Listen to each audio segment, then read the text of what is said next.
Well, hello everybody. Welcome once again yet to another Centre for Brexit Studies breakfast event of sorts, or early morning event as it were. We try to frequency these once a month. The theme on today's event is Global Britain ? Looking at Britain and the world post-Brexit. And of course, now that we are nearing the end of the so-called transition period of continued membership of the EU Single Market and Customs Union, you know, it's fair to say time is certainly running out for a deal.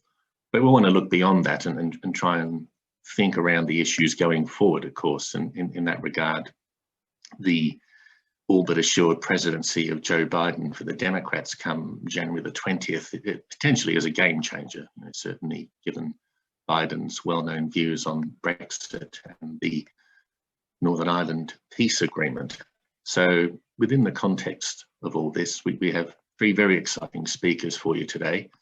Our first speaker is going to be Professor Scott Lucas, who is a professor of international politics at the University of Birmingham and the editor of EA WorldView. Scott has a very good media profile and has certainly been widely consulted at the moment for the situation regarding Donald Trump and the stubbornness of Trump in transitioning and conceding defeat to Biden. So Scott is going to talk about that shortly. Our second speaker is Jill Rutter, who is a senior research fellow at the UK in a Changing Europe initiative of the ESRC. And Jill is going to talk around the Brexit issues as they currently stand and offer her insights as to what she may expect will happen or won't happen. And then finally, we have our own Professor Julian Beer, who is also Deputy Vice-Chancellor at Birmingham City University and by the way, co-founder of the Centre for Brexit Studies. Julian is also very actively involved in the business community and is president of the Greater Birmingham Transatlantic Chamber of Commerce. So I'm sure Julian will have a lot of insights to talk around business, whether there's any opportunities in the area. For example, you know, is there any substance to the Global Britain label? Maybe a question I can throw at all of you. So in terms of the format, each of our speakers will have about 10 minutes, followed by approximately 10 minutes of questions. We invite you to use the chat function on Zoom to key in your questions, please. That's the way we're going to do it. The host will maintain strict control over the proceedings in that regard. And so please note that, not that I have to say this, but I will, anything derogatory or otherwise offensive won't be broadcast and could result in people being kicked off the platform. So, you know, a bit of etiquette there, keep your phones on silent, perhaps switch off your Outlook email because the inboxes tend to ping quite loudly.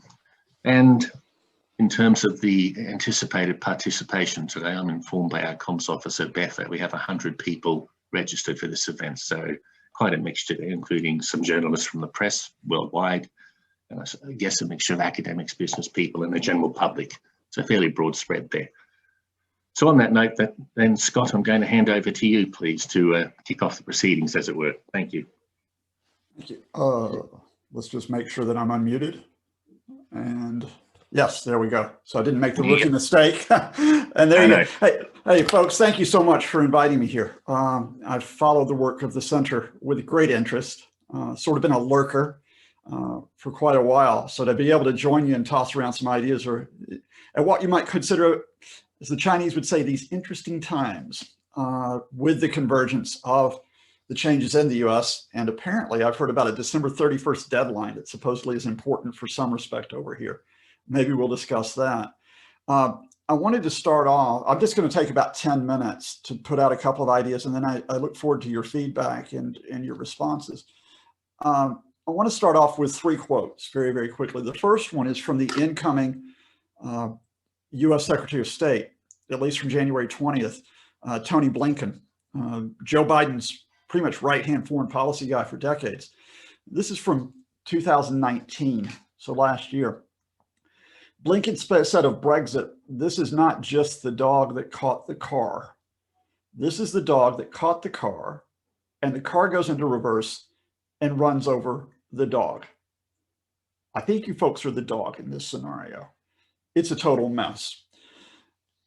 The second quote is also from 2019. It's specifically from April of 2019.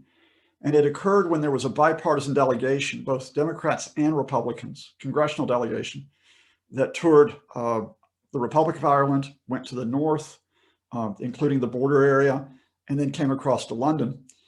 And Nancy Pelosi, the House Speaker, summarized on behalf of the entire delegation, I emphasize, not just the Democrats. Let me be clear, if the Brexit deal undermines the Good Friday Accord, there will be no chance of a US-UK trade agreement. And then the third quote is from yesterday. Speaking to reporters in Delaware, just after he introduced the foreign policy team, including Anthony Blinken, National Security Advisor Jake Sullivan, the new Director of National Intelligence, Avril Haines, all of them a presence from the Obama administration. Biden said, we do not want a guarded border. In other words, we do not want a hard border. You cannot say that in this case, there is any type of obfuscation diplomatically or politically in terms of what's going on. I think I'm going to talk about a little bit of background and then a couple of key points in terms of where we are now. The background is that with all these Biden officials, and again, all of them had served in the Obama administration. Linda Thomas Greenfield, the new UN ambassador, was Assistant Secretary of State for Africa. Even though Biden is going to say it's not just, Obama administration third term, they're going to bring in those perspectives and that experience.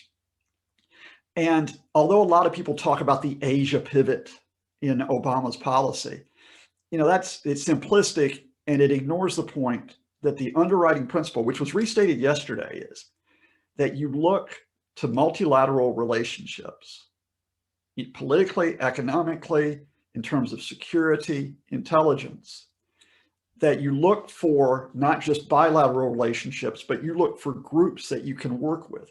And that's pretty much been the US policy, if you think about it, since World War II. That's been NATO on the military side. That's been Five Eyes on the intelligence side. There are bilateral relationships within that. But the United States increasingly, when it comes to Europe, as part of this approach, and the Obama administration is no exception to this, have been looking to the European Union. And that you work with the French, you work with the Germans, you work with the British within the EU. Now, the significant change in the Trump administration, beyond the fact that it's unpredictable to say the least, was probably twofold. The first is that there are Trump advisors who not just wanted to distance from the European Union, they wanted to break it up. Trump's first appointment, attempted appointment as the envoy to the EU, the wonderfully named Theodore Roosevelt Malek, before he had to withdraw his nomination because he fibbed about his CV, he's actually on the record as saying he wants to see the EU demolished. So it was a case of, I'm not sure, bringing the arsonist into the fire station. And even though he didn't get in there, you can look at Obama advisors, not Obama advisors, Trump advisors like Peter Navarro, arch protectionist and an arch foe of the European Union. And they've got Trump's ear. And even though you might talk about what Trump says to Boris Johnson now or Theresa May, these are the guys that he tends to see when he's having his thought bubbles. The second point is that Trump's folks believe, with justification, they helped get Boris Johnson into number 10. Now, just in case you all don't know the story, when Donald Trump made his first belated state visit to the UK in July 2018, a guy named Steve Bannon, the former White House chief strategist and another dedicated foe of the EU, pitched up in London and set up a de facto headquarters. And Bannon met representatives of various British politicians, including a guy named Nigel Farage. But he also met representatives of Boris Johnson, who had just left his post as foreign secretary in protest over the state of the May government's Brexit proposals. In the subsequent months, in fact, just before that state visit, Trump signaled what they were doing when he told Tom Newton-Dunn of The Sun that Theresa May was weak in dealing with the European Union and that Boris Johnson would make a great prime minister. Not only did he restate that, his son, the remarkably eloquent and well-versed Donald Trump Jr., wrote in the Daily Telegraph, a paper which is quite close to Boris Johnson, in January of 2019, Theresa May is weak in negotiations with the European Union and Boris Johnson would make a great prime minister. So there was this ongoing approach. And so the Trump folks thought that when Johnson got into 10 Downing Street, they had their guys. Johnson had to look over his shoulder in terms of how much he was beholden to them. Now, what changes now with the Biden administration? I think the key point is this. Quite often, and having been in this business for a fair while, maybe not successfully been in it, there's a propensity, because a lot of the chatter comes from US academics, comes from US pundits, to look at Washington. Okay, what's Washington going to do? What's it going to happen? This is one case where this doesn't work. Point blank, this one is on the Johnson government. When the government withdrew from the withdrawal agreement, if that makes sense, or distanced itself from the withdrawal agreement in September, acknowledging that it had broken an international treaty, it put the Northern Irish border arrangements in jeopardy. Now, this had been coming for some time, and I just want to flash you back to December 2019. At the time of the election, you might remember Boris Johnson denying that there was a customs union line down the Irish Sea. Either the prime minister was mistaken or he was economical with the truth. The precise reason why the withdrawal agreement was put through and why it was able to be put through was because a hard border was set aside, enabling movement between the North and the Republic, and the customs line was moved between Northern Ireland and Great Britain. In September, the government undid that when they came out of the withdrawal agreement. But of course, that resolves nothing. It puts everything in limbo. Until you get clarification on that border, no UK-US trade deal. And we are in a position to go back to Barack Obama's perhaps ill-judged, but still relevant quote from 2016, that the United Kingdom is at the back of the queue. And that is not just regarding economic arrangements. One of the problems is that the US-UK bilateral security and intelligence relationships are linked to the provisions that will be made between the UK and the EU. If you don't have intelligence sharing between the UK and the EU, the US is going to think that you're now standing outside of arrangements that have been developed. You might not like to think that the Americans might look to the French or the Germans in terms of what's happening, but that is increasingly the case in the 21st century. So there's the limbo. I guess in close, I'm going to turn to a valued source to analyze where we are with the US-UK relationship and the responsibility of the Johnson government, which is Nurse Lemon. In case you don't remember Nurse Lemon was the character played by Emma Thompson in the fabulous 1989 film, The Tall Guy. And Nurse Lemon, who was overworked, like many of our NHS staff are today, was confronted by a patient with a very unusual medical condition. And Nurse Lemon did her evaluation and said, well, frankly, Mr. Harris, you shouldn't have put that vacuum cleaner up your bottom. Boris Johnson may not have put the vacuum cleaner up Britain's bottom, but I think with December 31st approaching, he's at dangerous risk of doing so and putting us into the emergency room, not only in terms of relations with the EU, and one could argue with the rest of the world, but directly with the United States. Thank you folks for listening, and I look forward to your feedback. Thanks, Scott. Let's just have a look for a minute.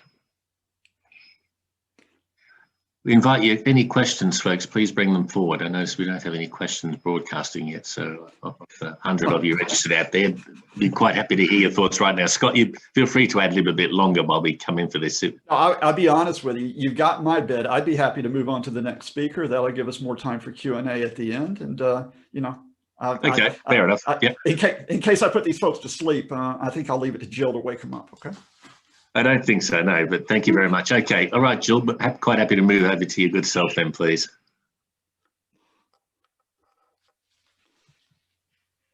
Sorry, that was a bit quicker than I expected. So I was all primed to go at whatever, but that's fine. I will take the ball that has been passed to me by Scott, which is all pretty gloomy.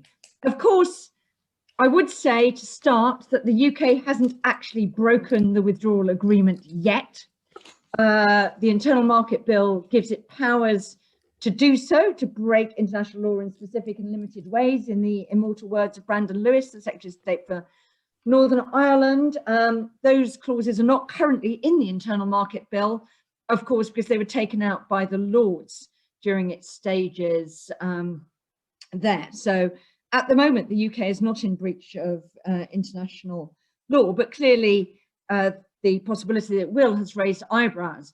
One of the interesting things to note about that is if Joe Biden is fussed about a guarded border, the provisions that the government is taking in the internal market bill give absolutely zero cause to put in place a guarded border, because actually for all the government's rhetoric, they are not very major changes. One is about whether in trade between Northern Ireland and Great Britain, you have to put in export summary declarations, bit of EU bureaucracy, but it affects, if you like, West-East trade rather than East-West trade.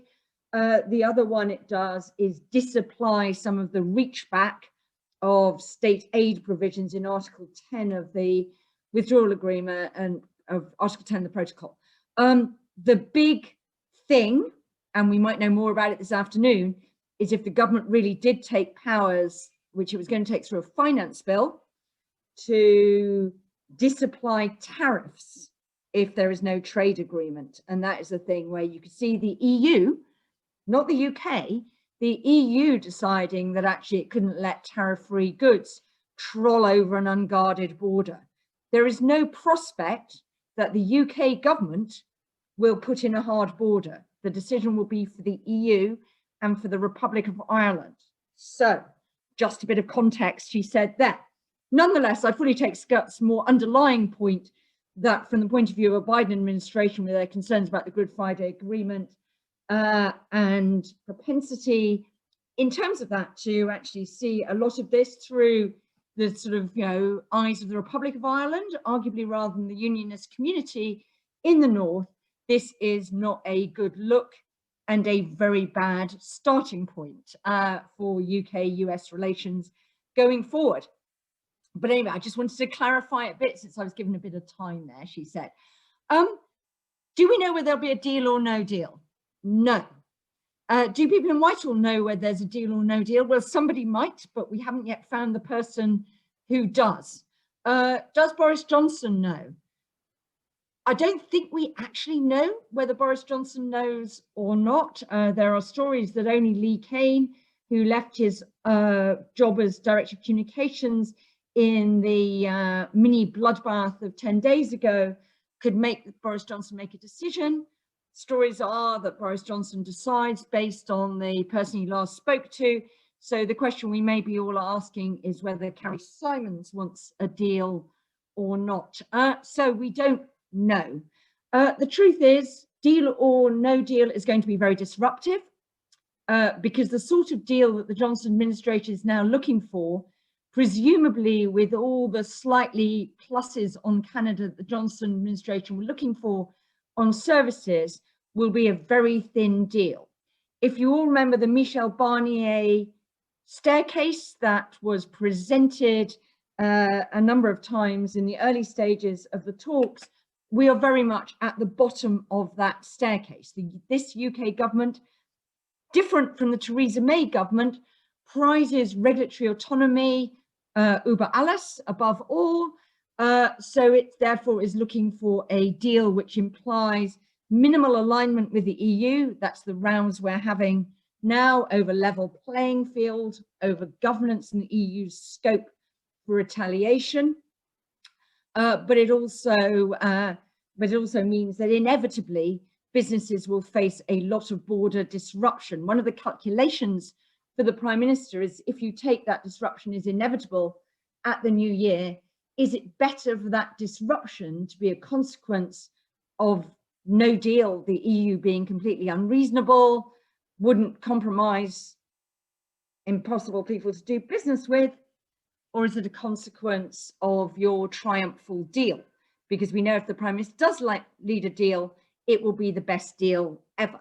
And the Prime Minister will have lots of excellent flowery rhetoric. Problem for him is within not very long, people will be comparing it not to the counterfactual of how much more disruption would there have been and no deal with all the tariffs and things like that, that implies, but to the counterfactual of now, and either of those are going to be more disruptive. But let's put that on one side. We may get a deal, we may not get a deal. It may require us to sign up to some bit of surrender of sovereignty to the EU, or the whole thing may be sunk by a row about fish. Remember, fish is 0.12% of UK GDP. Remember too, it's barely anything of EU GDP either, but everybody is very emotionally connected to fish in a way that not very emotionally connected to financial services and things like that. So, so we are in the world of the politics of emotion rather than economics. So, deal or no deal? What difference does this make to the global Britain agenda? There's lots of talks about whether the ascent of Biden means a deal is more likely. Has it changed the calculus in Downing Street? To which I think the answer is yes, it probably has a bit, because although it would have, I think, delivered nothing in terms of concrete outcomes from a Trump presidency, because I think Trump really was America first, America last, and no one really in between. I think it is clear that a Biden presidency would regard failure to do a deal with the EU as yet probably evidence, to pick up Scott's quote from Anthony Blinken, not just evidence that you'd run over the dog once, but that you were determined to keep reversing over that dog, and the dog was now well and truly squished, and that this was not a grown-up government that was a sort of sensible and reliable partner to do business with. So having been already a few steps behind by having a Brexit government that I think people over there just think are very dubious insofar as people are aware of them, and most of the American public not very aware of them at all. But this would further evidence that actually Trump was right when he said Johnson was Britain Trump, and that this is a very bad government to do business with. So I think the interesting question is, can the UK recover from that, and how quickly could it recover from deal or indeed no deal? I think easier to recover if you've done a deal, but the administration would still regard Brexit as an act of madness. But Britain's act of madness. So what could the government show? I think there's a bit of questions about how do we recover from the pandemic. At the moment, people in the US think they've done worse than everyone on the pandemic. But if you actually extrapolate deaths onto a per capita basis, the UK is just edging them, I think. We're certainly, very, very close in numbers. That's not the perception from my friends, at least in the US, who think that they are massively the outlier. But within Europe, we've managed the double whammy of bad on deaths, bad on the economy. So one question is, can we recover? But I think the UK has some opportunities next year. And the big question is, can we use them? The UK is president of the G7. That is going to be that is the first big outing of new global Britain. Can the UK make a success of the G7 presidency? Very interesting question, because the G7 is quite an awkward bunch of customers for the UK, for a post-Brexit UK. Who do we have at the G7? Well, we have the US. We know that they're thinking, who are these guys? Not naturally finding much affinity with the Johnson administration. But then we have the EU. We have Germany, France, and Italy are all members of the G7. The slightly better news for the UK is we have Canada and Japan, with whom we've managed to conclude rollover trade deals, not great advances, but we have actually managed to reach some agreements with them. But I think the interesting thing there is whether we can find some sort of common agenda.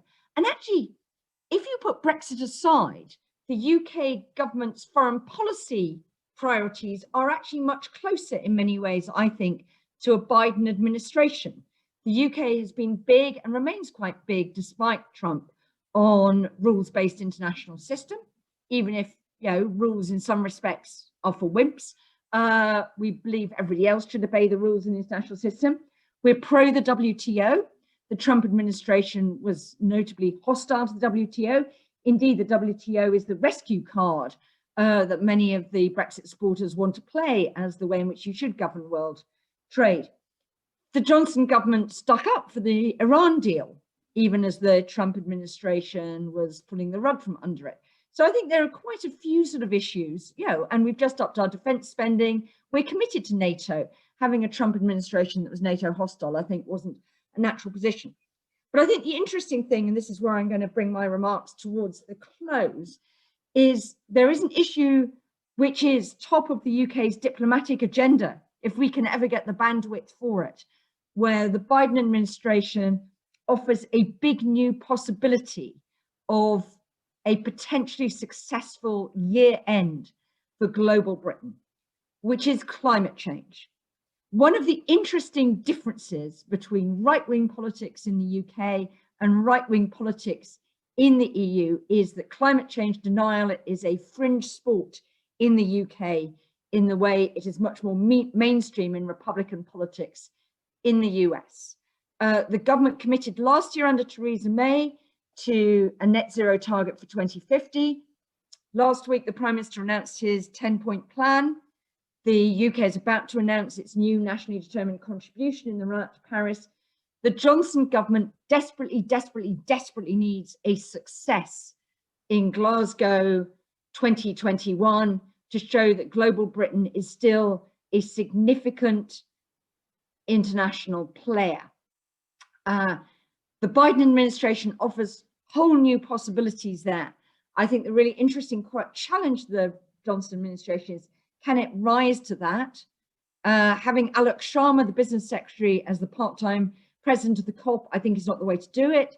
Will the fact that John Kerry is now Joe Biden's climate envoy bring the US into being a big player? Can we bring somebody with power to form a very, very powerful alliance with Kerry to the table?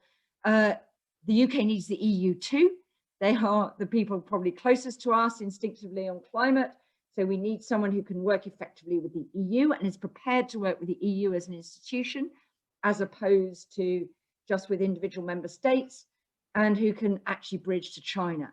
Boris Johnson allegedly tried to get some big hitters to replace Claire O'Neill when she was sacked earlier in the year, couldn't get anyone else, which is why he ended up with Alok Sharma.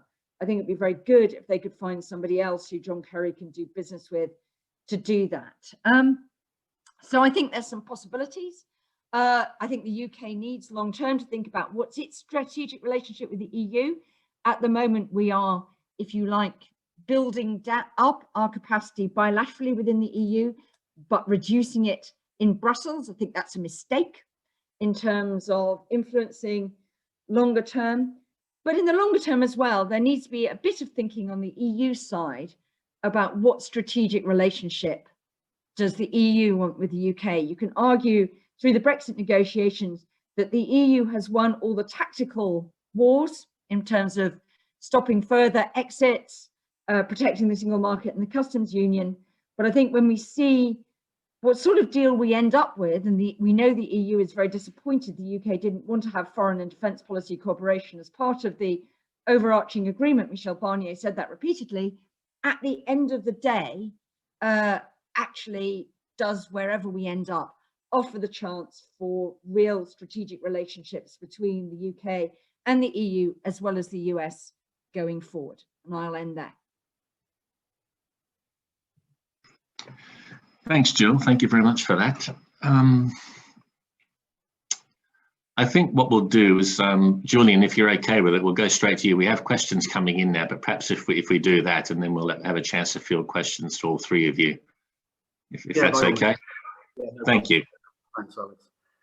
Julian, can I also preface you by acknowledging your recent appointment as Senior Academic Trade Advisor to the UK government? Thank you. Yes, yeah, I occupy the academic seat on the on STAG 20 to 22. So yeah, I'm getting an interesting insight into the machinations of all of the deals at the moment from a UK perspective. So yeah, I'm not going to cover the same topics as Jill and Scott have, but just to give you a slightly different perspective, one that I have in terms of the Biden administration as opposed to the Trump administration. I think it's going to be, as Scott was saying, a lot more straightforward than we would have had in terms of the Trump administration, but more complex. I think, and I did some commentary at the weekend with the press on this one, that Biden, despite the historic comments on back of the queue for the UK on any deal and the Irish border and some of the other comments that have been made by his now administration, or transition administration at least. I think Biden will look for a widened special relationship. It's often been spoken about the special relationship between the UK and the US. I think that will have to be widened, and his transatlantic project will include a relationship between the UK, US, and the EU and the US. And I think he's got to pull both of those off in parallel. So whilst he might say, or has said previously, about back of the queue under the previous Obama administration, I think he's got to look at it very carefully now, because Jill's just mentioned some of the wider agendas like climate change. There's security. There's a number of other big ticket items out there. We've got to look at, not just trade. And I think the Biden administration will know instinctively that they've got an ally in the UK. And whilst they might be cozying up to Europe and trying to repair relations with Germany, with France, and with some of the other countries within the EU, they're going to have to speak in parallel to us. And I think there is a wider opportunity and a better opportunity now with the Biden administration than we had previously under a very erratic Trump administration, where we had no idea what that deal might have looked like unless he tweeted it in the press about some special thing that he was thinking about at the time. So I'm very positive about a Biden administration for the UK and for the EU.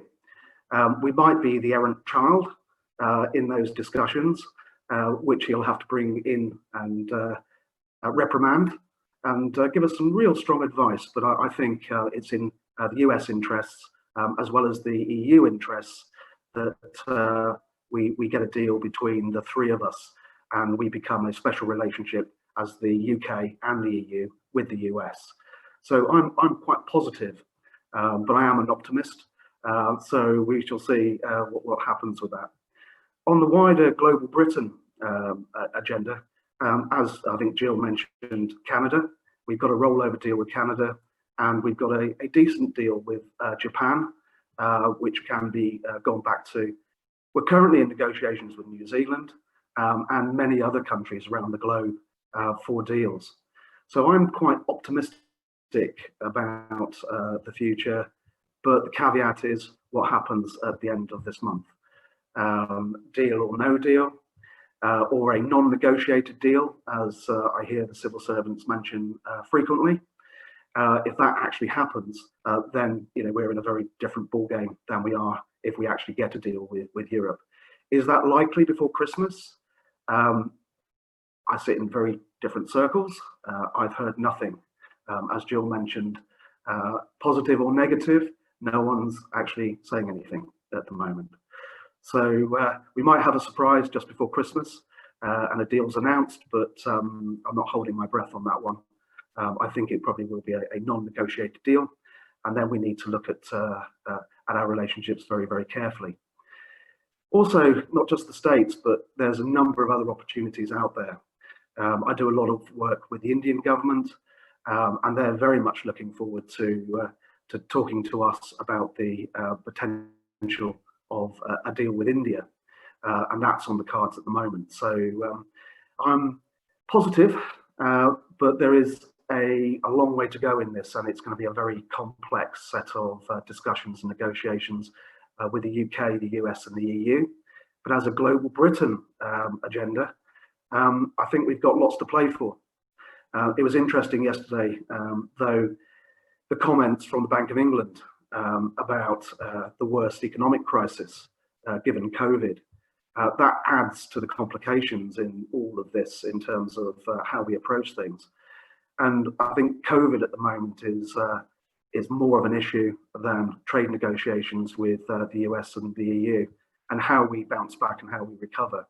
We need to be very, very strong as a nation to be a global Britain out there trading with other nations.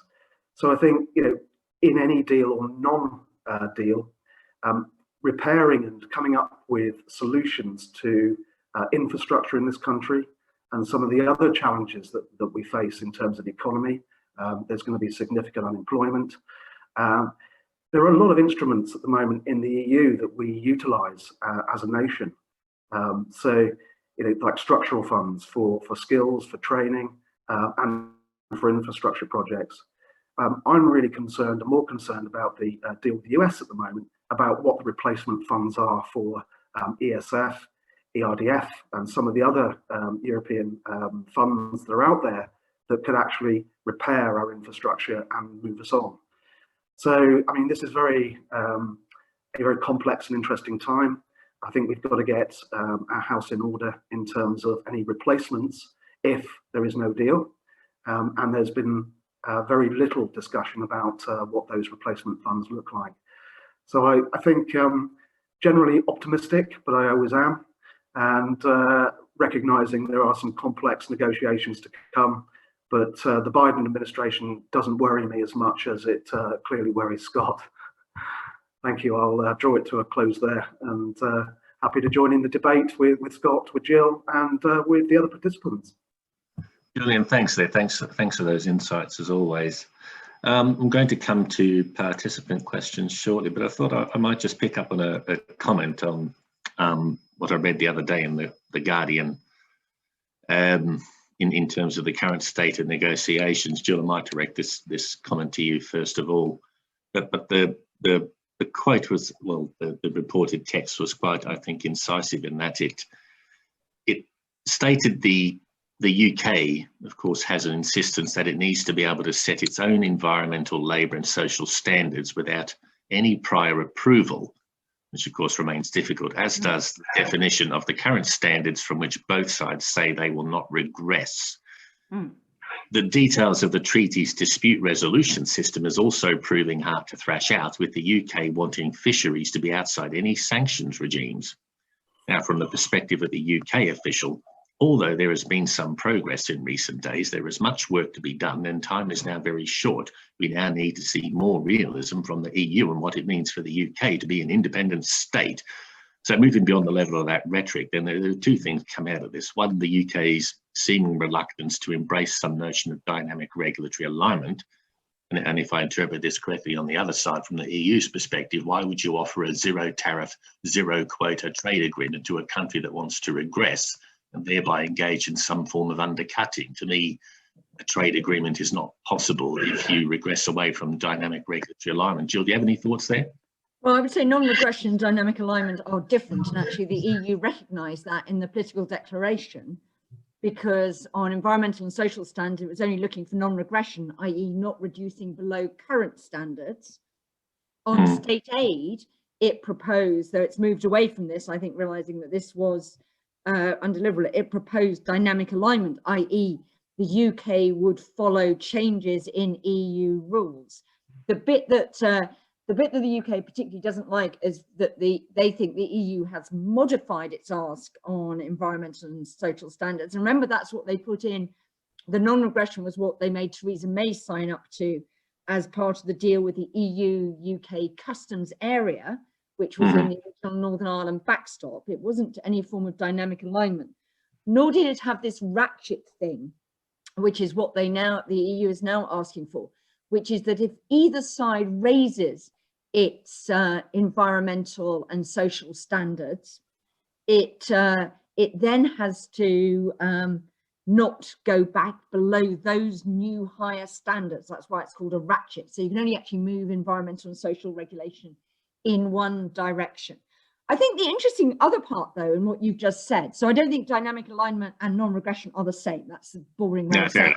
Yeah. But I think the interesting thing there is the bit about prior notification, because the UK sort of said, we can consult, blah blah blah blah blah. But one of the questions they have is, if you think that the UK has done something to environmental or social standards that has a significant distortive effect on trade, then you've got the dispute resolution mechanism. You can take it to that and say, we need to implement some trade remedies because the UK has done stuff and it's going to have a massive impact on trade, and therefore we want to tear this up and bang on. Sorry, can I pick you up there? Can you define an example of a social standard?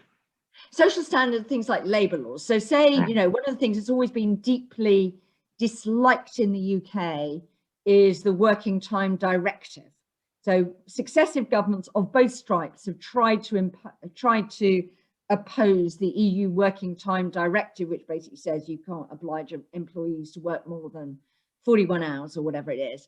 So the UK could say, we don't want that. Yeah, it's up to people to agree with their employer how long they want and whatever. It's a very big issue, actually, the working hours on road haulage, and seems to be one of the big issues in not getting a deal on road haulage, because if you can make drivers not take breaks, it's much more economical, because obviously you can complete journeys more quickly.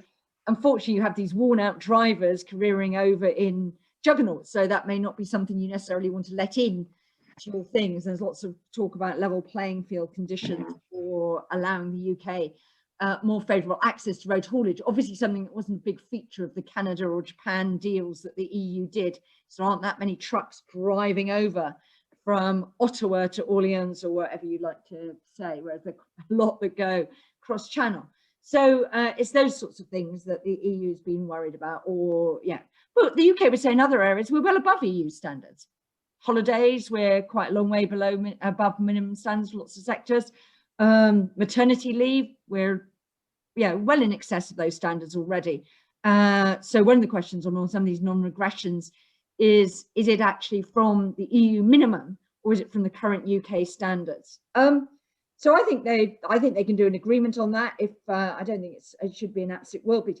The thing I would say from the EU is the EU makes huge amounts of, equating zero tariff, zero quota to access the customs union, the single market.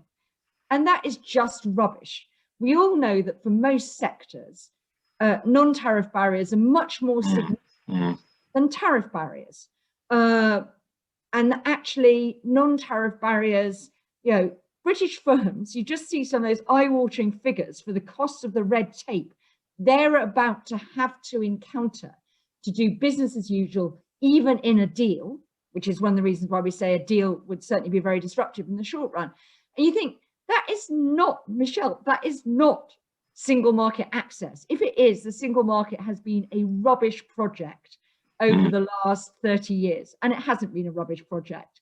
So I think that the EU undersells the benefits of being in the single market and customs union quite dramatically if it thinks just having zero tariffs, zero quotas. Remember too, that this is a deal that is a dream deal for the EU. It's a dream deal for the EU because it privileges goods massively over services. Who runs the big surplus on goods? It's the EU. Who runs a big surplus on services? It's the UK. And the UK has completely failed to leverage the fact that we are an import-loving market in this deal, and it's completely failed to leverage fish, as far as I can see, to get a good deal for UK services. So you could say the EU's had us for lunch, breakfast and tea on this deal. But if they don't want it, then that's a problem. And I think there's actually a question though, Alex, in the chat about the exchange rate. And this is, I think, the other thing the EU doesn't think. I mean, has the EU really quantified what the UK might do to environmental and social standards that will actually, allow the UK a bigger competitive advantage than, I know it puts up the price of inputs and stuff like that. But, if you have no deal and and that's not already totally discounted, we already know the exchange rate is what, 16% lower than it was at the time of the referendum. That's the biggest source of undercutting, I would say, in some ways, to have a very low exchange rate UK than a bit of change on environmental and social standards, which there's not very much appetite in Parliament, which is one reason why I actually didn't talk about the UK-US trade deal, because I don't think the benefits are enormous, and I don't think Parliament's anywhere close to letting it happen anyway, not least because of all those chicks in Delaware that Joe Biden's determined to prioritise. Well, yes. Anyway, look, I think you. Sorry, that was a bit of a long rabbit, but I will. No. I mean, I just want to, fishing about 0.1% of GDP, financial services in the UK about 7% of GDP. As you say, do the maths. But I'll start streaming through the questions here. The first one here from Caroline. Scott, you said that the ball is on the UK side in terms of rebuilding the UK-US relationship. What does the PM have to do to show the good faith, and will Joe Biden buy it? Well, I think Jill referred to a couple things that the UK has already done. And I think Julian added to that by saying, look, the Johnson holding out the idea of the G7 summit and action on climate change, unfortunately, they undercut that because in the congratulations to Joe Biden on his election was photoshopped on top of another draft which congratulated Donald Trump on a second term. So that message got a little bit undercut by that. But be that as it may, clearly the emphasis of the Biden administration for concerted climate change action and putting John Kerry in charge of the portfolio is a signal. I think to follow up on that, Jill's also right, and that is that the Johnson folks are not only going to have to put action behind words, they're going to have a big hitter on their side for the talks. You can't count on, with respect to Alex Sharma, you can't count on him, I think, being in that same, as it were, top tier as Kerry is.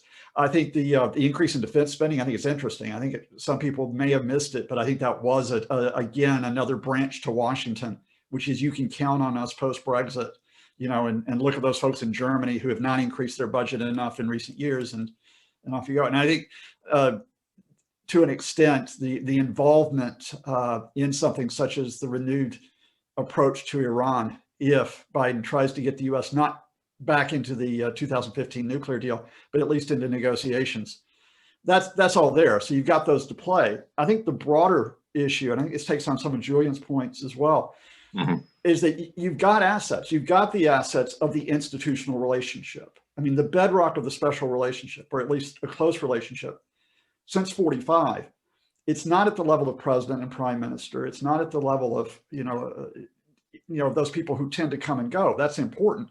But it's in those agencies that have cooperated and worked with each other for 75 years. And that's military, that's intelligence, that's economic, that's diplomatic, and that's still there. My concern is the question of you lose leverage.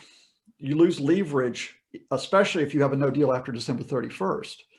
So for example, the cold hard reality after December 31st is that the US is looking at no agreement regarding security and intelligence relationships amongst all folks.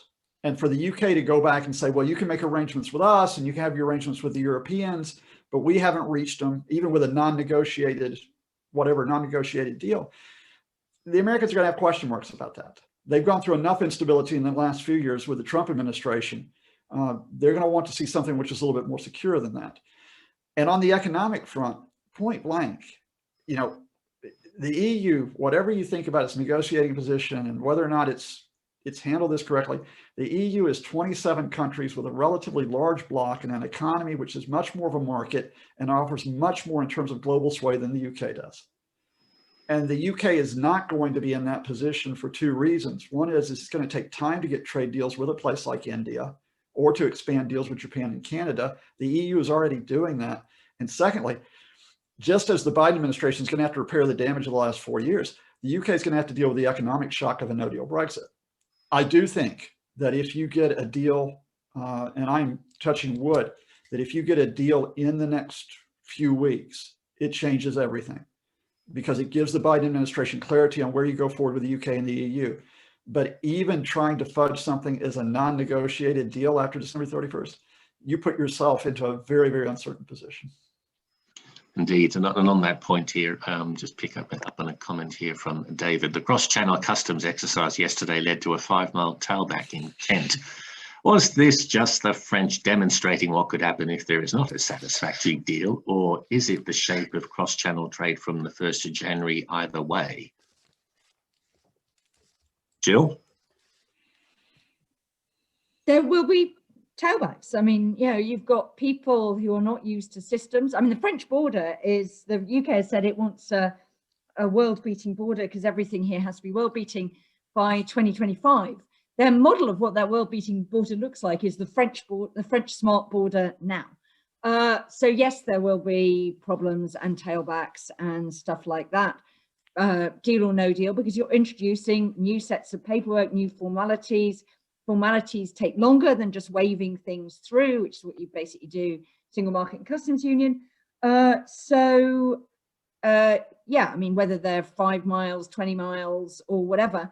I mean, the other thing that you do also get disruption, this is again, disruption, deal or no deal, but if the French fishermen don't like the deal that's done, there is also a potential, so even if we get a deal, but the French do not like taking a quota hit, and the French are going to have to take a quota hit. There isn't a deal to be done that doesn't hit French quotas. French fishermen can make life quite miserable in the Channel, for we'll see how long, if they want. So we might, and that's the thing that's caused disruption in Kent before, when there's been disruption, even while we were in the customs union, the single market. But yeah, no, I think over time you would expect people will adjust shipping routes. If there are delays, people will adjust their sourcing and stuff like that. So we will see those sorts of things become manageable, because that's sort of unsustainable in the long run, particularly if you've got perishable goods. The stuff you can't change, unfortunately, is the geography of Dover and the fact there's very little space around, which is why we have to use these Kent motorways as lorry parks, because there is no space to build back. Calais is built back in a way that Dover hasn't been able to, and that's one of the big problems. But I think things will adjust over time, because things will become uneconomic and stuff like that. The one thing I would say, though, on the Northern Ireland Protocol, it'd be very interesting to see whether the Biden administration and other people see the UK as the only villains in the Northern Ireland Protocol. Clearly, Brexit is the villain. But if you accept that Brexit was, you might think, a nuts, but a legitimate choice of the British people on whether or not they wanted to be part of the EU, and no one in the US would sign up to be part of something that surrendered their sovereignty. If we had a sort of, all America's union, I don't think the US would necessarily sign up to be even a very big player at it. So, you can regard it as a sort of choice you don't agree with, but a choice nonetheless that British people took. But there are issues in the Joint Committee on the administration of the Northern Ireland Protocol, where if you really want to make the Northern Ireland Protocol work, what the UK is proposing is not stupid. And those are things about the way in which you treat some GBNI trade that is, say, going into Northern Irish supermarkets. If you really care about Northern Ireland not feeling like it's being hung out to dry by both the UK and the EU, you might, if you're the Biden administration, also be making signals to the EU that actually goods going to supermarkets are not at risk of being, going wholesale into the single market, and therefore don't apply tariffs to them, and be reasonable about the checks to make sure that people in Northern Ireland don't wake up on January the 2nd to nothing on their supermarket shelves, because that's not great for a fragile political situation. The executives are already under massive pressure trying to cope with the pandemic, and it's in no one's interest. So it's not just the UK that is being, I think, unreasonable on Northern Ireland, though it is obviously UK's fault that we are in that position. A question, I guess, maybe for all three of you, but I'll start with yourself, Julian. How do you see the Biden election impacting upon China and Russian relationship? And it's not clear to me whether that's with each other or with the US and China and Russia would make more sense. And the UK-China trade. Yeah, again, that's a comment I made about some of the wider opportunities. And I think the US will see us as more natural allies in terms of their geopolitical approach to both China and to Russia.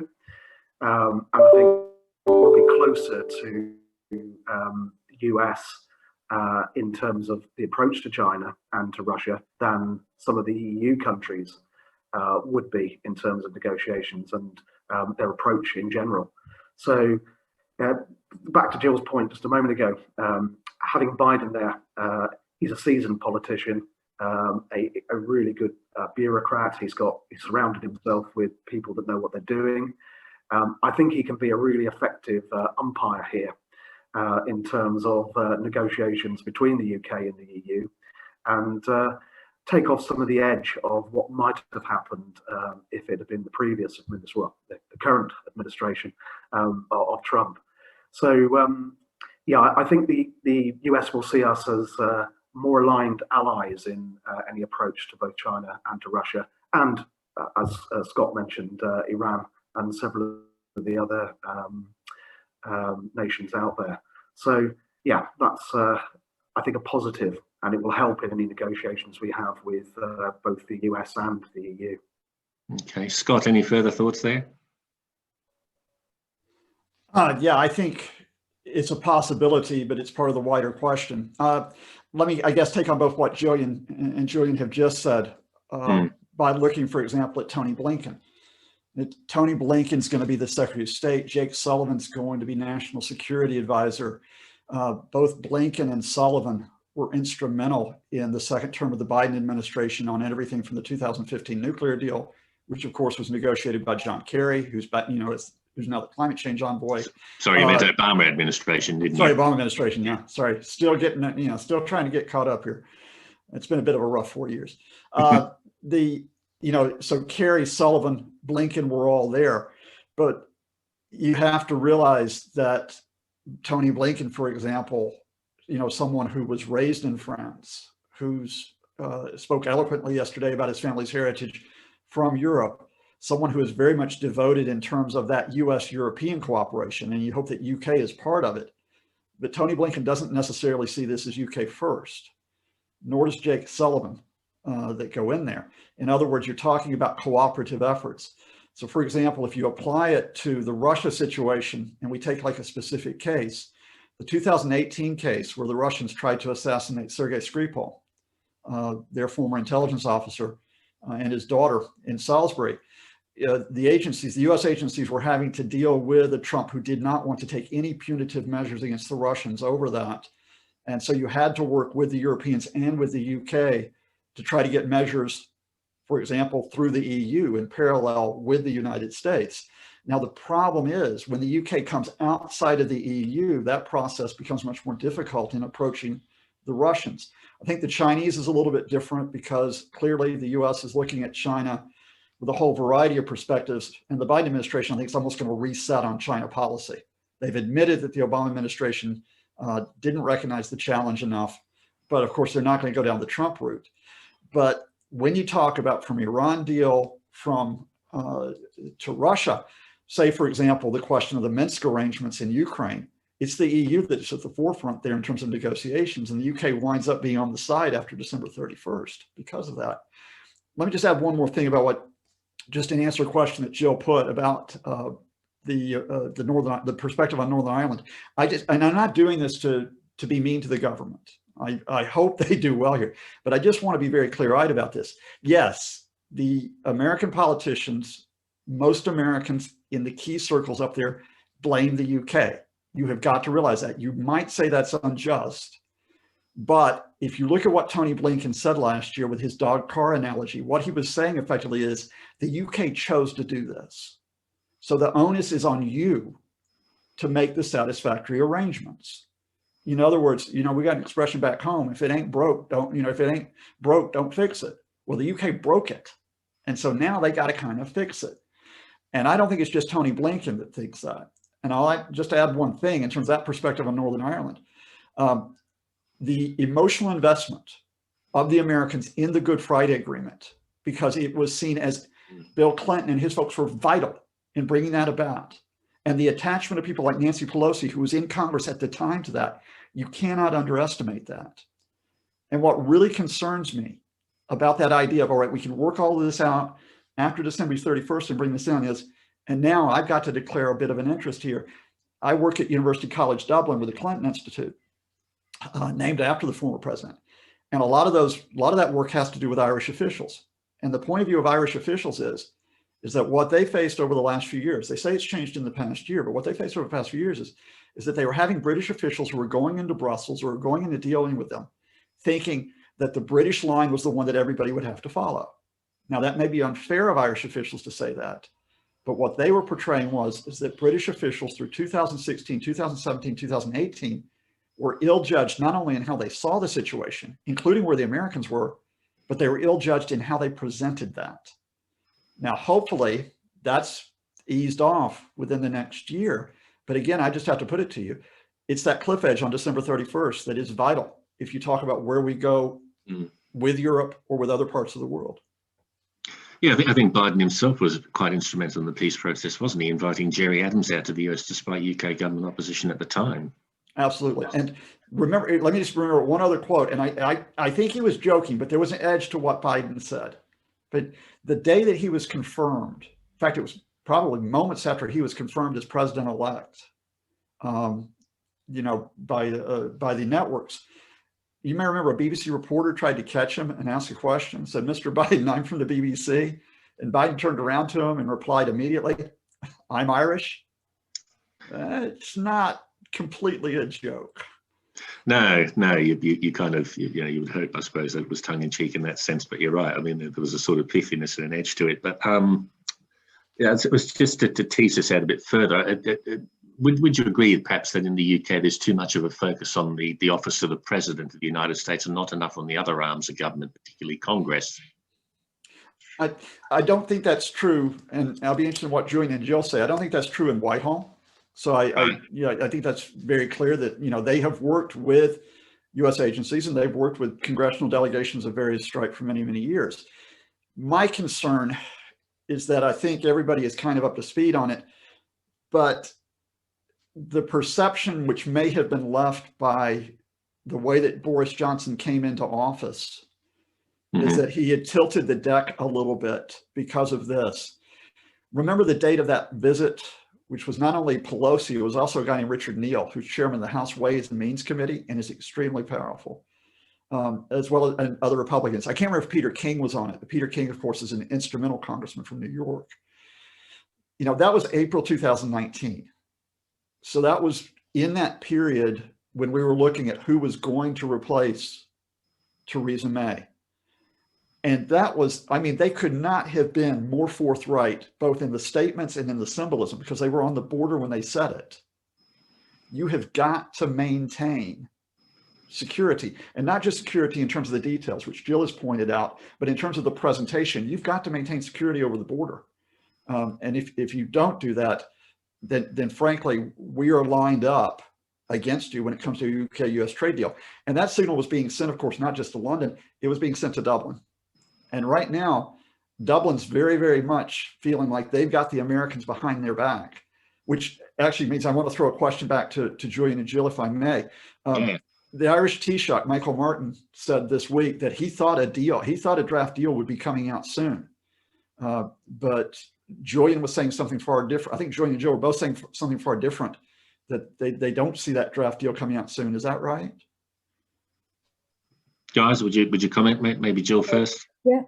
So I'd say we just don't know. I mean, we know that there is a lot of text on agreed areas. We don't know yet whether the Prime Minister is prepared to make the final, you know, and the EU as well, the final sort of political move to close the gap on the three outstanding issues that have been outstanding for a long time: the fish, the level playing field stuff we were just talking with Alex, and the sort of scope and mechanisms for dispute resolution and the governance of the agreement, and how the agreements are linked, because the UK has moved quite a long way from its initial proposition. They had to be, you know, separate agreements into a sort of single overarching agreement. But there is an argument about the scope, which the EU wants a scope for unlimited cross retaliation, and the UK's wants it more confined than that. So we don't know yet. So that's the bit we don't know. So Michael Martin may be closer. He'll have had the briefings to EU ambassadors, and we keep on seeing different bits coming out at different times. Just on the UK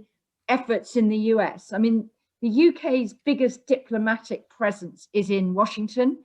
We have a big embassy there with a lot of sort of departmental specialists, and they spend a lot of time on the Hill talking to people in Congress, and will be reflecting that back. I think one of the question marks about, you know, this government and this government's relationship to its official advisors is, what is the appetite in the government for listening to potentially quite uncomfortable messages about how some of those things are landing.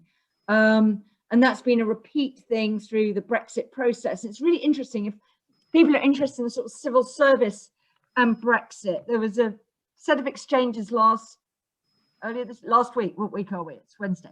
Last week, Lord Sedwill, the ousted cabinet secretary, you might call him, was giving evidence at the Public Administration Committee and was asked about the perception that a lot of the government has that the civil service is just stuffed full of Remainiacs who hate Brexit and all its works and are doing their best to undermine it, which I think is unfair, because actually the government, civil servants have done a lot to make Brexit happen. And Andrew Adonis, one of the leader campaigners in People's Vote, thought all civil servants should be purged because they'd facilitated Brexit. So basically it's sort of a bit of a lose-lose if you're a civil servant. But one of the things Mark Sedwill said was it's really difficult. The civil service is used to changing between political parties and political agendas, do that all the time. And that's part of our civil service, as opposed to the sort of top echelons of the US civil service, where we see that there are lots of people coming in who work for Obama, but either left or lost their jobs as soon as the Trump administration came in. Our civil servants, by and large, go on. But he said that actually one of the things that was very difficult for Brexiteers to get is that the idea you could be neutral on something that was such an existential identity question as Brexit. And it wasn't sort of, and lots of civil servants said actually they have struggled with ministers who aren't interested, don't address this issue in the way in which you address normal policy questions of, let's weigh the options here. And that's one of the difficulties, and that's one of the difficulties coming to a deal, is it's very difficult to work. Where do you make the trade-off between the sort of, apparent absolute of autonomy and sovereignty and a bit of economic benefit? And that's the sort of thing, which is why it's difficult to work out where people would make the judgments. At the end of the day, all trade deals ultimately involve trading off a bit of sovereignty, a bit of giving up things, and a bit of economics. But if you're in a thing where, for the EU at least, you see this as really, really, really something where you can't trade off, it's very difficult to see how you actually do that and can have a sort of, it was very difficult, people were saying, to have a proper policy discussion under Theresa May. Boris Johnson found a different solution between ministers, because they were just talking apples and pears between each other, and there was no sort of hybrid fruit that could come out of that conversation, so it just didn't land. Maybe if we get time, come back. I want to switch the focus slightly though for you all. Just pick up a question here from UK partners. Do any of the panelists have any advice for SME exporters to the EU who are not at all clear about what to do and how to hedge the risks confronting them at present? What do you recommend to government in light of the lack of clarity about deal or no deal, even at this stage, to support our SME backbone, which employ 65% of the private sector workforce? Julian, can I start that with you, please? Yeah, this is something we're constantly talking to government about from the Chamber of Commerce perspective. There is no clarity at the moment because we don't know what the outcome will be. And back to Scott's point, I'm hopeful there's a draft sitting on the table somewhere. It's just that no one's actually telling us about it at the moment. So yeah, let's keep our fingers crossed. We just got to keep lobbying and keep using all of the means that we've got in terms of the representative organisations like the CBI, like the Chambers of Commerce, Federation of Small Business, etc. We've just got to keep hammering that message home over the next week or so to government, that there has to be some sort of clarity, and we just need to keep pushing that because there is none. So I've got no advice for SMEs at the moment because we just don't know what the situation is.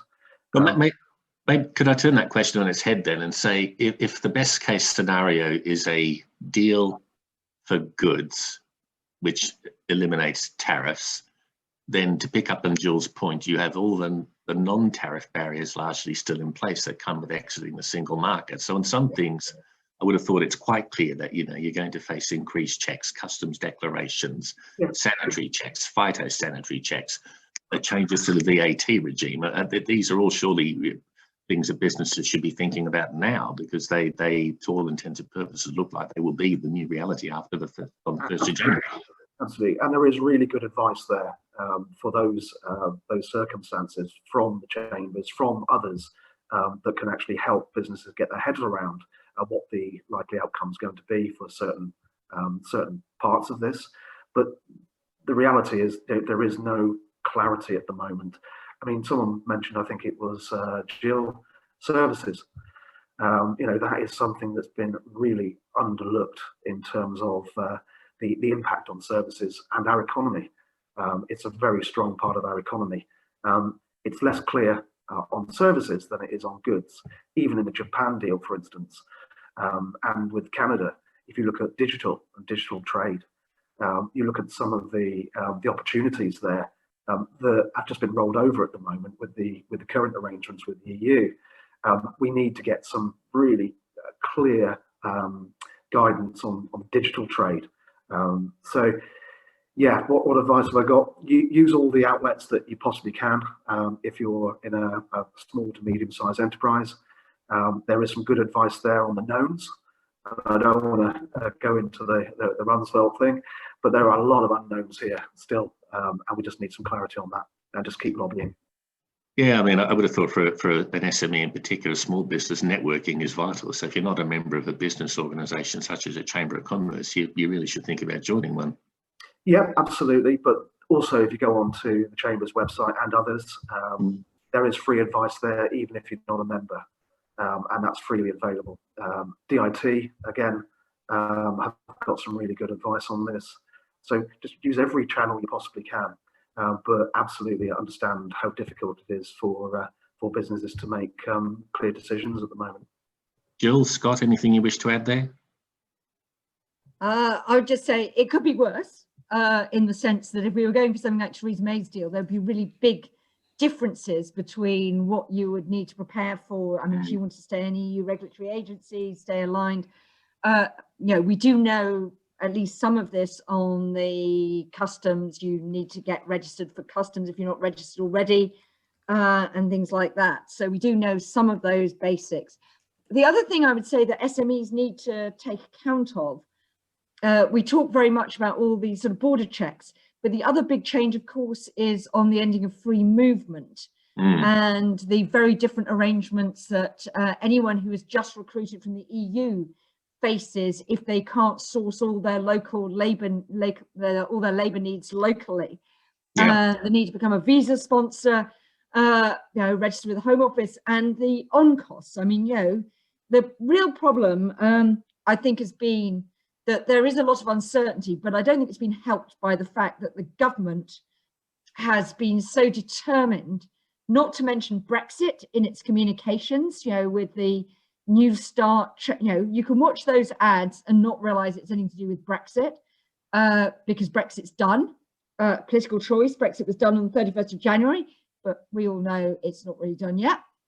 And the fact that the government politically was so determined to present these as a new range of opportunities. Julian's right, there may be opportunities. I'm really interested if he really thinks there's prospect for UK-India deal on what we would do on visas, which has always been a big India ask there. But anyway, the government's so determined to present this as all of preparing for new opportunities. New opportunities you prepare for when you've got the bandwidth to think about it, the cash and stuff like that. Brexit, end of transition, is nothing like taking new opportunities. It's about encountering an absolutely unimaginable heap of red tape to carry on doing business as near normally as you can now. It's a totally different proposition, but you can watch government ad after government ad, and for very understandable political reasons, that does not come across. And so I think if I'm sitting there, I think Lord Agnew accused businesses of burying their heads in the sand, wasn't very popular for that. He's a Cabinet Office minister. I think you could say that the government's been helping them dig those sand holes to put their heads in by its insistence on stressing opportunities. Those may come down the line. They are not what happens on the 31st of December. Thank you. I'll shift the focus a bit. Interesting question here from Carolina again. Are there any lessons from Biden and Harris's success for the Labour Party and Keir Starmer to reclaim the red wall regions? drawing on the gains in the so-called Rust Belt states, is that a model for progressives across Europe to win back the working class voters? Scott, would I throw that one to you first, please? That's a nice, easy one, isn't it? I think, first of all, we need to caveat it with the fact that, of course, it wasn't an unmitigated success from the standpoint of the Democratic Party or from progressives. Yes, absolutely. I mean, in the end, Joe Biden's victory over Donald Trump was not just a narrow victory. There were some states that were close, but he had the same number of electoral votes that Trump had in 2016. And I think the percentage is going to be about 51 to 47 in the end. And that's pretty significant. I think that's, in fact, it's the largest vote share for a candidate since Ronald Reagan back in the 1980s. So that's fine, but down ballot, the Democrats lost some seats in the lower house of Congress, the House of Representatives, even though they still have the majority. And of course, the Senate, we don't know until the outcome in Georgia, where my parents are from, in January, depending on those two Senate runoffs. But at best, it's going to be 50-50 with Kamala Harris, the vice president, having the deciding vote. And the reason why I caveated that is that because, you know, we look to America and understand why, but there's sort of comparison and different similarities, differences here. America is a very, very polarized country. It's a damaged country right now. It's a damaged country in part because of the media system, which has become more of an attack media system over the past generation.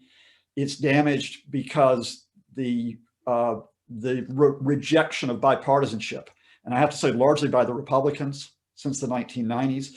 It's damaged because of the attempt to pervert and politicize the process of appointing judges, including to the Supreme Court. You know, there's a long way back to try to repair that damage, and it sort of has to go beyond Democrats and beyond progressives. There's going to have to be a reach out to those folks who did support Donald Trump, and there were more than 73 million of them who still voted for him, despite the chaos, despite unpredictability, despite the criminal negligence of the handling of coronavirus. What would I say if you apply it from the US over to here? I think Biden and Harris and their officials have struck the right tone, and you go pragmatic with this. You know, you don't stake out ideological ground. You say, look, we're dealing with immediate crises here. Just so happens coronavirus is the first, but you've also got economy. You've got the racial and social questions that were raised here, which touch upon issues of rights. We've got climate change that we need to deal with. And they have stressed throughout the campaign and beyond the idea of unity, competence, and responsibility. Now, right now, Labor's got its own hurdles, given that I think a few people walked out of the virtual meeting of the National Executive Council yesterday to deal with. But I think the more that you get, and this cast cannot come just from Keir Starmer, it's got to be throughout to people at the grassroots. The more that you actually emphasize that we are all in this together, and you talk about issues like housing, education, healthcare, the economy, social justice as being an issue which is beyond party, it might not win you the next election. But the problem is you need to be looking beyond the next election with some issues that are going to be affecting us for the next generation and try to reach out. So get beyond blue wall and red wall. Those are media tags. Start talking about communities. Quite so, yeah. I mean, you pick up on Georgia there. I mean, if I understand right, about 30% of the population of Georgia is African-American. Yeah, so... And that race may be a key factor in that sense in terms of mobilization. Well, here's the key lesson that would come from Georgia, because a lot of people, you'll see some things talking about, oh, what did the Latino vote do? And what did the Black American vote do? You've got to realize that there are 50 different elections in 50 different states. Well, Latino is quite a catch-all term as well, though, isn't it? I mean, absolutely right. So, and I'm just saying that as a caveat. In other words, the Latino vote, even as a catch-all, it was far different in Florida than it was in Arizona. Well, yeah, you can't compare Cuban emigres to people coming from Mexico. Exactly. So if we get to Georgia, the lesson I take away is this, that the mobilization of Black Americans was absolutely vital, not just in Biden's victory, but in getting those two Senate races to runoffs in what had been a deep red Republican state. Oh, and by the way, declaration, both my parents are diehard Trump voters, so I hope they aren't watching this right now. The Stacey Abrams, who lost the race in 2018 for governor, narrowly to Brian Kemp, probably because of voter suppression, because Brian Kemp was the Secretary of State in charge of elections at the same time that he was running for governor in Georgia. Abrams came out of that, and she didn't just simply go into a corner. She and other people around her launched a massive mobilization effort for the past 2 years to get voters educated, to get them registered, and to get them into the polls, whether through early voting or on the day. And that appears to have been decisive. So the lesson I take out of Georgia is, don't just look at the demographics, look at the tactics for mobilization if you're talking about what you want to get done in your own communities.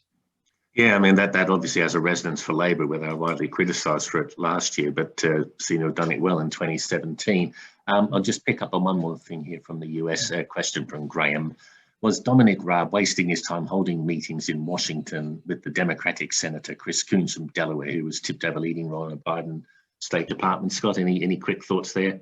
Well, no, because you make your links with Congress, whether or not Chris Coons winds up in a key role in the administration. Chris Coons is a very important senator, has been involved with a series of key hearings in the past. I think he's on judiciary as well as foreign relations. So there's no problem with that. Look, you make as many links as you possibly can in Washington, and I'm sure Jill and Julian can testify to that.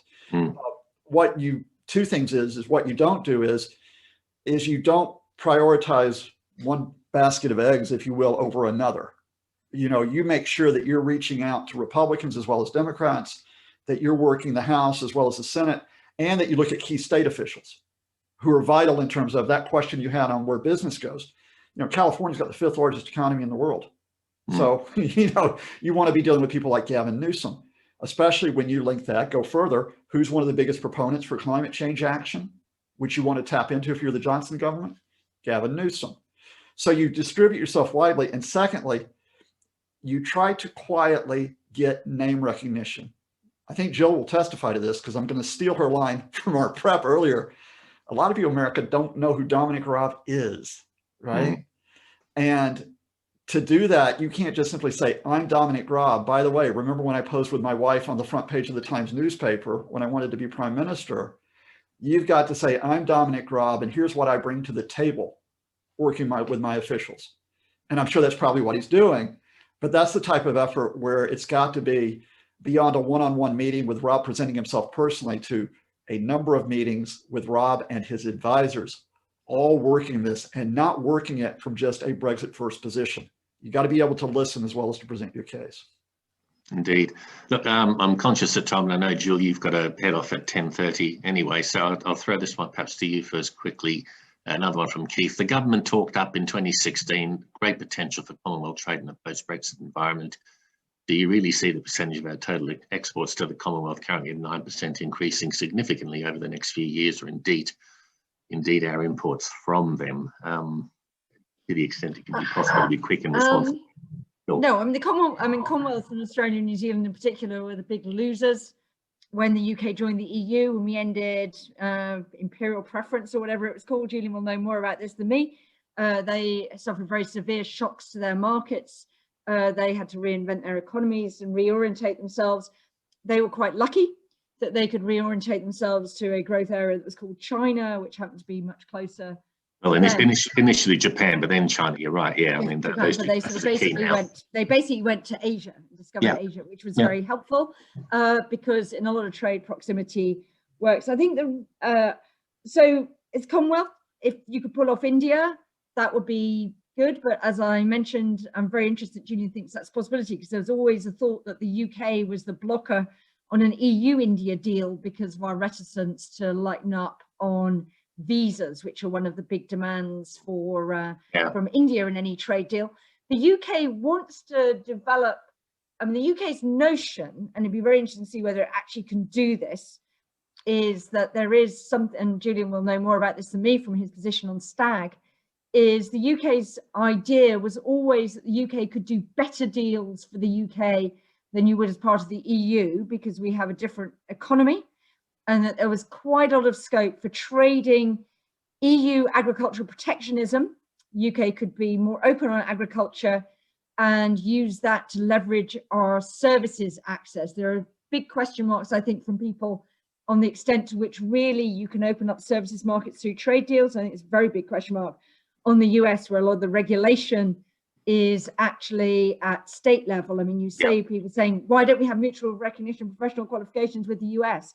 Say, well, they can't even do it between California and Washington State. You have to qualify for the bar in each of those if you want to practice as a lawyer. So it's not necessarily going to, add in the UK there. So I think there's some really interesting questions about, can we develop a new sort of model trade approach? The Commonwealth economies, until you start going to some of the Indias, are not that big, and the downside is they're not that big. And the two closest Commonwealth economies are Malta and Cyprus, both within the EU, and neither of them are going to make a ginormous difference. And we know that in trade, unfortunately, geography matters, even in services. So the interesting thing is to see what we can do, but I don't think the Commonwealth is going to be our saviour there. Though the UK is very keen, and Julian might want to say about this, he's very keen on using deals with Australia and Japan deal, Canada and potentially New Zealand to access the CPTPP. And Julian might want to say a word about what's the big pluses of that for the UK. Julian, Trans-Pacific Partnership, any thoughts there? Yeah, so from everything I see and all the negotiations I've been privy to, I think there is a real opportunity with the Commonwealth.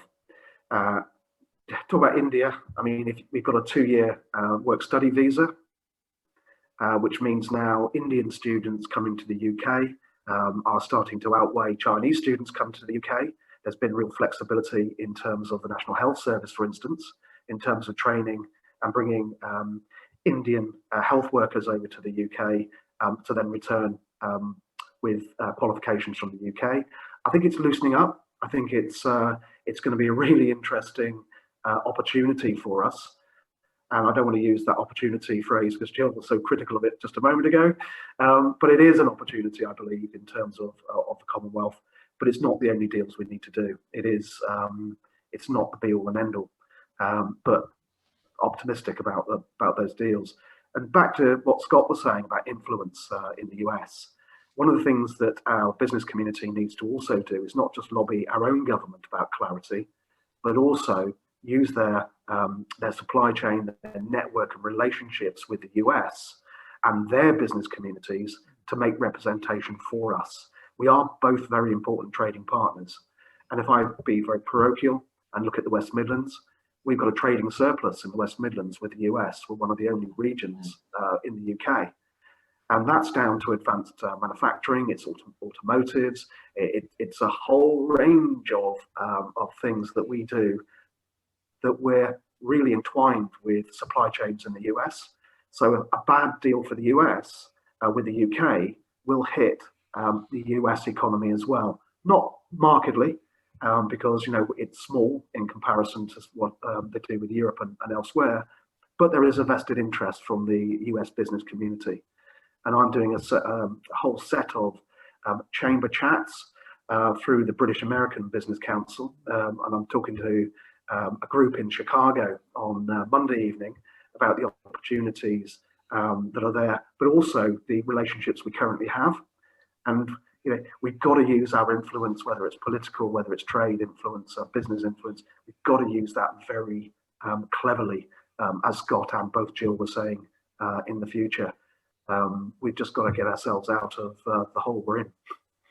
I think that's a very good note to end it on, incidentally. So thanks, Julian, for that. Look, I'm going to thank all our panelists now. We're out of time officially. I know Jill has to head off. So I want to thank each of you again for what's been a very informative discussion, I would suggest. And thanks again for that.